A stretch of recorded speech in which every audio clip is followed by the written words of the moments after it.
કારણ કે ક્રિશીભાઈના વિડીયો 4-4 મિનિટના 2 વિડીયો હતા, 8 મિનિટનો વિડીયો હતો, પરંતુ અમે સવારના આવ્યા છીએ, અત્યારે 12:30 વાગ્યા છે, તમને મેં કીધું હતું એ પ્રમાણે. તો બસ આવું છે. તો ફાઇનલી ગાઈસ ક્રિશીભાઈનું એક શૂટ પતાવ્યું અહીંયા પાછળ સીડી ઉપર. હવે બીજું શૂટ કરવા જઈ રહ્યા છીએ.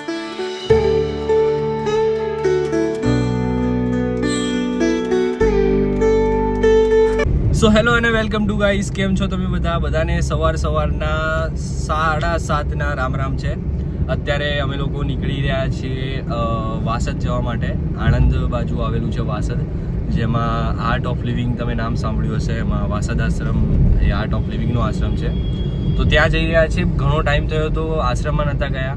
અને પ્લસ મારી સાથે છે આપણા ક્રિશીભાઈ, ક્રિશી પારેખ. સૌને જય શ્રી કૃષ્ણ, જય ગુરુદેવ. અને પાછળ આપણો મારો મામાનો છોકરો. તો ક્રિશીભાઈનું આજે એક સોંગનું શૂટ છે, જેમ કે તમને ખબર છે. લિંક જરાક મૂકી દેજે. હા, ચોક્કસ. તો સોંગનું શૂટિંગ કરવા માટે જઈ રહ્યા છીએ અને મારું પણ બ્લોગનું મસ્ત શૂટિંગ થાય એવું છે. 2 સોંગ છે. હા, 2 સોંગ છે. તો બસ રેડી છીએ. અને સવારનું વાતાવરણ છે, થોડું વરસાદ જેવું વાતાવરણ છે, તો બહુ જ મજા આવવાની છે. અને આશ્રમ બી એકદમ કુદરતી સૌંદર્ય વચ્ચે આવેલો છે, તો બહુ મજા આવશે. બહુ રમણીય છે આશ્રમ. આશ્રમ જોવા જેવો છે. બહુ સરસ છે, ઉત્તમ છે. ગૌ સેવા પણ આપણે લોકોને કરવા ત્યાં કરી શકાય. ત્યાં બતકો પણ ફરતા હોય છે. બતકો આપણે કંઈક ચણ નાખી શકાય. અને સારું છે. એમ તમને એમ લાગે નદી બાજુમાંથી નીકળતી હોય છે. જવાય નહીં નદીમાં, મગરો ઘણા છે. મહીસાગર નદી છે. બસ તમે પણ સાથે જોડાવતા રહો. તો બસ આવી જ વાતો સાથે અમે લોકો નીકળી ગયા ગુજરાત આશ્રમ જવા માટે. જ્યાં આશ્રમ જતા હોઈએ અને સવારમાં આવો નજારો દેખાતો હોય, એ વસ્તુ જોઈને અમારા દિલમાં ખૂબ જ આનંદ ઉમળી ગયો હતો.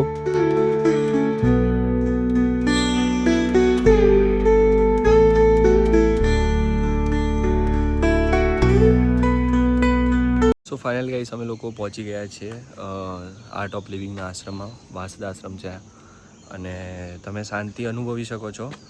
એકદમ શાંત છે, એકદમ મસ્ત છે. તો બસ હવે તમને હું અહીંયા આશ્રમ બતાવું, અહીંયા થોડું ફરાવું અને પછી જુઓ તમે કેવી વાઇબ્સ છે.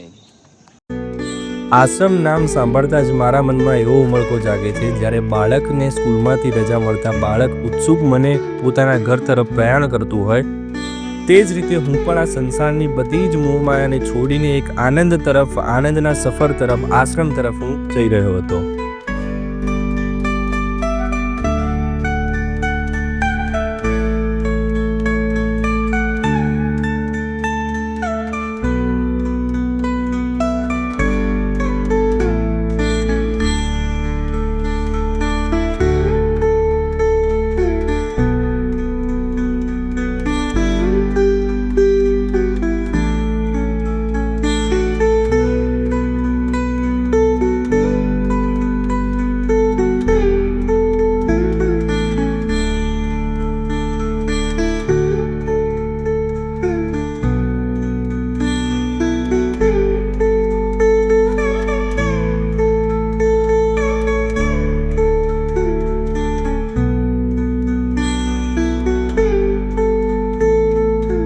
ફાઇનલી ગાઈસ ક્રિશીભાઈનું એક શૂટ પતાવ્યું અહીંયા પાછળ સીડી ઉપર.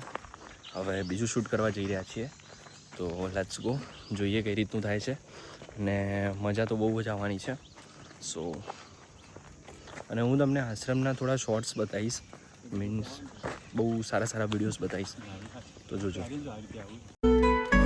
આશ્રમ એ ગુરુદેવ વગર અધૂરો લાગતો હોય છે, પરંતુ આ અધૂરાપણાની પણ એક મજા હોય છે. ત્યારબાદ અમે લોકોએ ચાલુ કરી દીધું ક્રિશીભાઈના સોંગનું શૂટિંગ. જેમ કે તમે પાછળ જોઈ રહ્યા છો, એ છે આપણા ગુરુદેવની કુટીર. જ્યારે પણ આ ગુરુદેવ ગુજરાત આશ્રમમાં આવતા હોય છે ત્યારે ત્યાં રોકાતા હોય છે.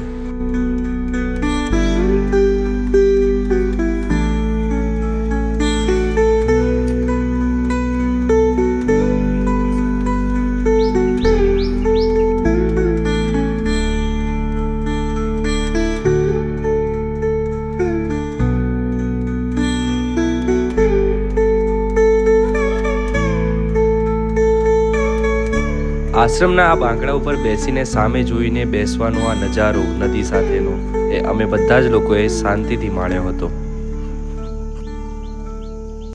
શૂટિંગ દરમિયાન પણ આ ક્રિશીભાઈના પાછળ દેખાઈ રહેલું ગુરુદેવનું રહેઠાણ વખાણનું સ્થાન મને ગુરુદેવની યાદ અપાવતું રહેતું હતું. આશ્રમ એ ગુરુદેવ વગર અધૂરો લાગતો હોય છે, પરંતુ આ અધૂરાપણાની પણ એક મજા હોય છે. ગુરુદેવને યાદ કરતા કરતા રસ્તા ઉપર ચાલવું, તે વખતના ગુરુદેવની ઉપસ્થિતિના એ સ્મરણો યાદ કરવા.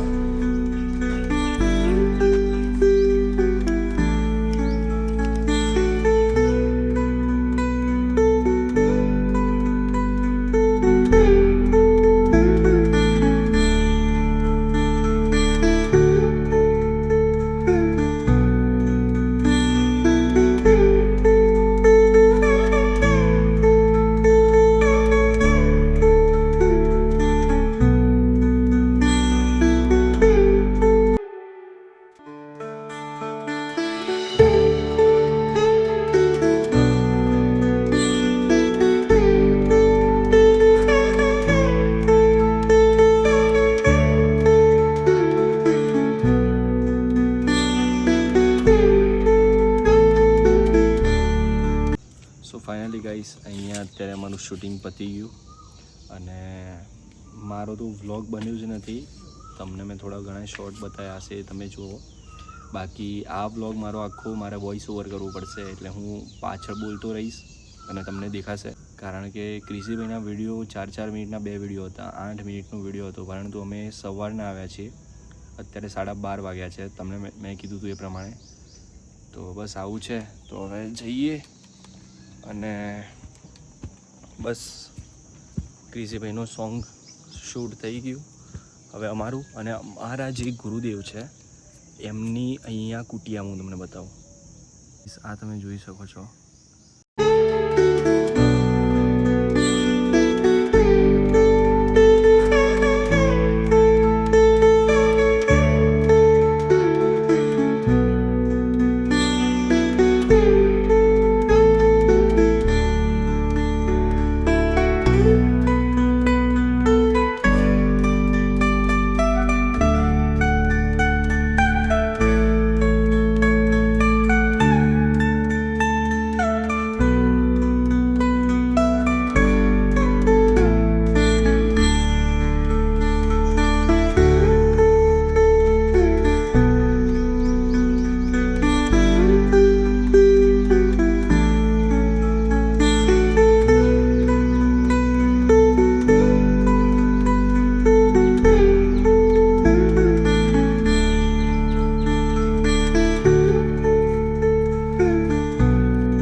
ફાઇનલી ગાઈસ, તમે અમારી હાલત જોઈ શકો છો વિડીયો બનાવવાને એમાં. અને આ તમે જે જોઈ રહ્યા છો એ અમારા ગુરુદેવનું સ્થાન છે. જ્યારે વાસદ આશ્રમ આવતા હોય ત્યારે અહીંયા રહે છે એરિયા.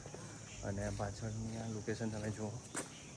અને ફાઇનલી અમારું શૂટ અમે કમ્પ્લીટ કરી દીધું છે. એક શૂટ બાકી રહ્યો છે, પતાવીએ. અને આ કુદરતી સૌંદર્ય ગાઈસ જુઓ તમે.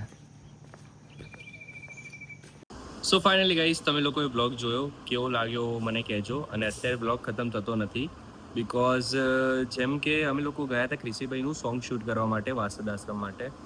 તો બસ એ સોંગ શૂટ કર્યું અને મારામાં એક તો ફૂલ સ્ટોરેજ થઈ ગઈ હતી. અને ક્રિશીભાઈનું સોંગ શૂટ કરતાં કરતાં જ અમને બહુ જ ટાઈમ થઈ ગયો હતો. 4 થી 5 કલાક અમને ત્યાં જ થઈ ગયા હતા. પણ એમાં હું મારો વિડીયો ના બનાવી શક્યો. એટલે તમે જેમ કે જોયું હશે કે આ વિડીયોમાં મેં મારો વોઇસ ઓવર બહુ જ કર્યો છે. તો એ વસ્તુ હતી. અને વાસદ આશ્રમની તો વાત જ શું થાય, કારણ કે વાસદ આશ્રમ એક એવો આશ્રમ છે જ્યારે તમે લોકો આપણે ફોન જ્યારે ચલાવતા હોઈએ છીએ ત્યારે ડિસ્ચાર્જ થઈ જાય ત્યારે આપણે એને ચાર્જિંગમાં લગાવતા હોઈએ છીએ. એ જ રીતે વાસદ આશ્રમ મારા માટે એક ચાર્જર તરીકે છે, એક ચાર્જર પોઈન્ટ તરીકે છે. જ્યારે લાઈફના બહુ જ બધા સ્ટ્રેસફુલ લાઈફથી, એન્ઝાઇટી ને વગેરેથી આપણે એક હેડેક થવા માંડે છે, ત્યારે હું મારી રીતે વાસદ આશ્રમ જતો હોઉં છું વિઝિટ કરવા. નોર્મલી તમે જઈ શકો છો, વિઝિટ કરી શકો છો. આપણે ગુજરાત વાસદ આશ્રમ તરીકે નામ છે, આર્ટ ઓફ લિવિંગ આશ્રમ. તો બહુ જ મજા આવે છે અને કુદરતી સૌંદર્ય વચ્ચે આ આશ્રમ આવેલો છે, જે તમે એક વખતે વિઝિટ કરી શકો છો. અને જે બી આર્ટ ઓફ લિવિંગના લોકો હશે એમને તો ખબર જ હશે. ગુરુદેવ દિવાળી બેસતા વર્ષના દિવસે આવતા હોય છે, તો એ દિવસે બી એકદમ બહુ જ જબરજસ્ત માહોલ હોય છે, આધ્યાત્મિક માહોલ હોય છે. ક્રિશીભાઈનું અમે જે સોંગ શૂટ કર્યું છે એનું હું તમને ટ્રીઝર અત્યારે અહીંયા બતાવીશ, તો એ જોજો. વિડીયો પસંદ આવે તો જોજો. હું એમની ચેનલની લિંક બી આપી દઈશ.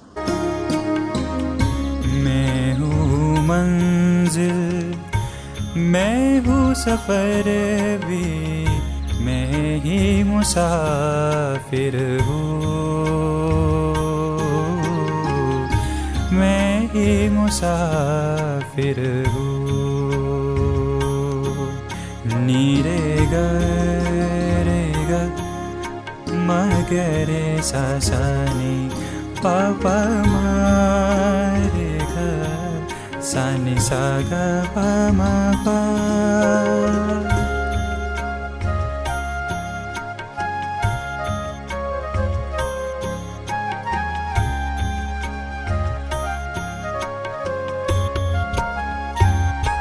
તો થેન્ક યુ ફોર વોચિંગ. તમને વિડીયો ગમ્યો હોય તો વિડીયોને લાઇક કરી દેજો, અને ચેનલ પર ના હોય તો ચેનલને સબસ્ક્રાઇબ કરી દેજો. બહુ જ સારા ગુજરાતી વિડીયો તમારા સમક્ષ આવતા રહેશે. મળીએ આપણે એક નવા વિડીયો સાથે. Thank you for watching. Bye bye.